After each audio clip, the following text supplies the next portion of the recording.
for it, and we've delivered. Tonight you'll meet the very special Mr. Oh, show us the way to the next little girl. Oh, don't ask why. No, don't ask why.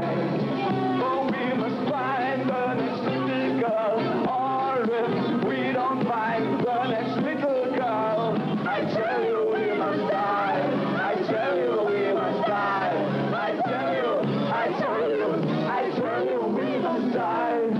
When I arrived here, I got to the airport, and the first thing that happened is that there were 3 or 4 press people, I think, behind me in the line, who were saying, have you seen David Bowie yet? And I said, yeah, you can't miss him. He's just over there. He's got a green raincoat on and bright red hair. Yeah. And so they turned to me and said, is that David Bowie? And I said, yeah, I think that's him. And they went off, and the poor guy got hassled for a bit.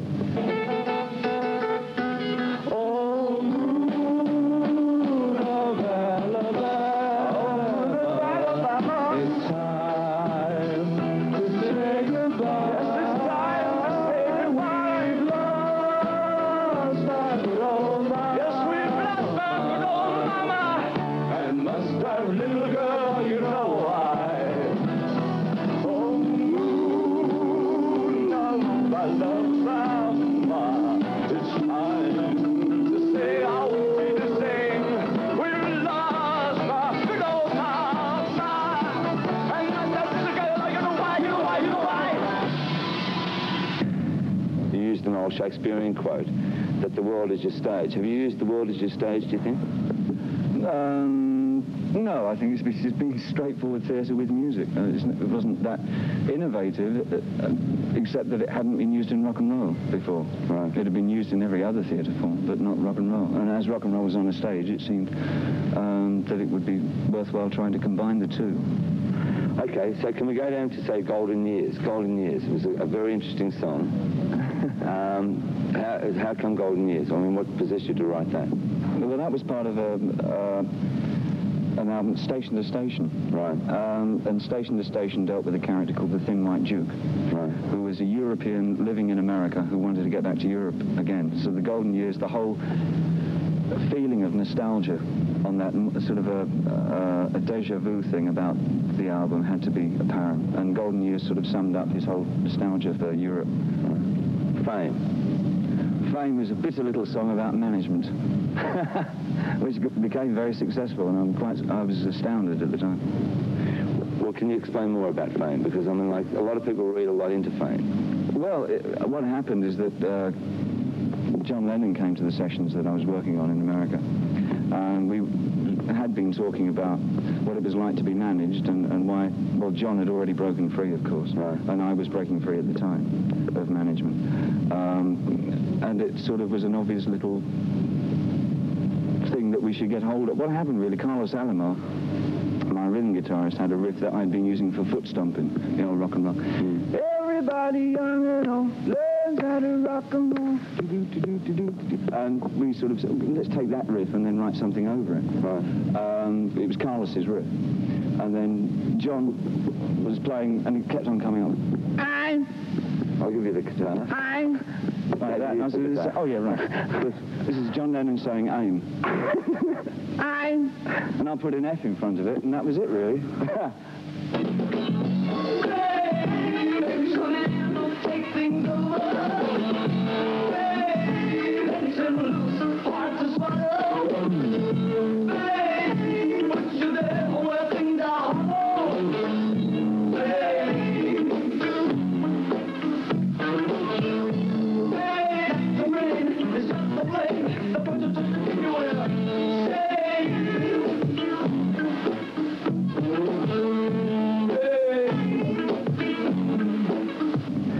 A rock star going into movies, which, you know, many have tried. You're one of the most, well, you are one of the most successful to go make that transition, probably for what you are. It's just talent. No, forget talent. Do you want to go into? I'm a creep. Is there going to be more movies in the future? I don't know. I mean, I've just done Just a Gigolo with David Hemmings. And Marlene Dietrich. Yeah, Marlene Dietrich. Well, Hemmings directed, Marlene Dietrich was in it. Oh, fantastically. And I was in bed with Kim Novak, and I carried a pig, and I die in the end, which is... that's how it starts. And I won't make any decisions about doing any more films, really, as an actor. I don't know. I don't want to be an actor, really. No? No. So can I ask I want to be a rock star. No, please, go on, let me. Okay, Ziggy Stardust. Why is it Ziggy Stardust? And why? I mean, like, it had such a big impact on everyone that I know, you know? I read recently that it was investigative journalism taken to its extreme. Yeah? That I wanted to find out what a superstar goes through, and so I had to create one and then make one.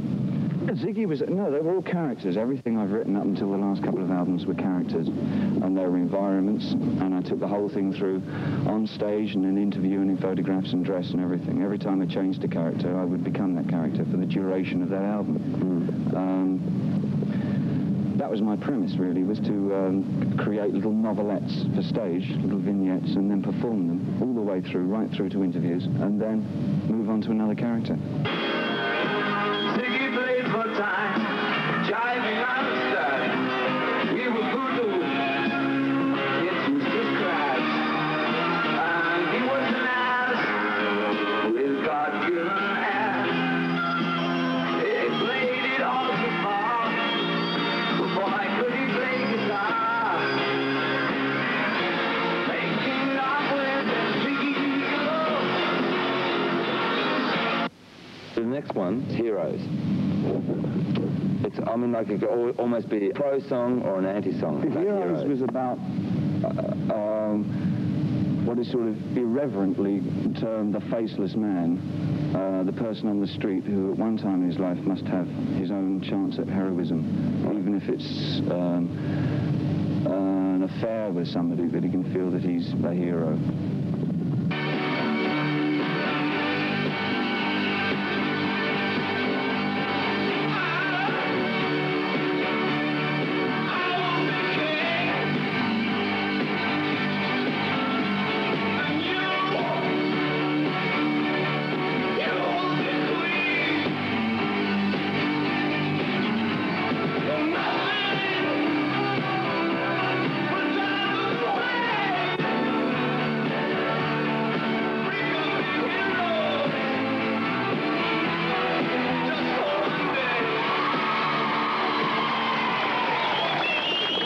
Bowie, and actually I saw him about 3 times when I was living in Los Angeles, and it's a really good show. Talking very shortly. When I was living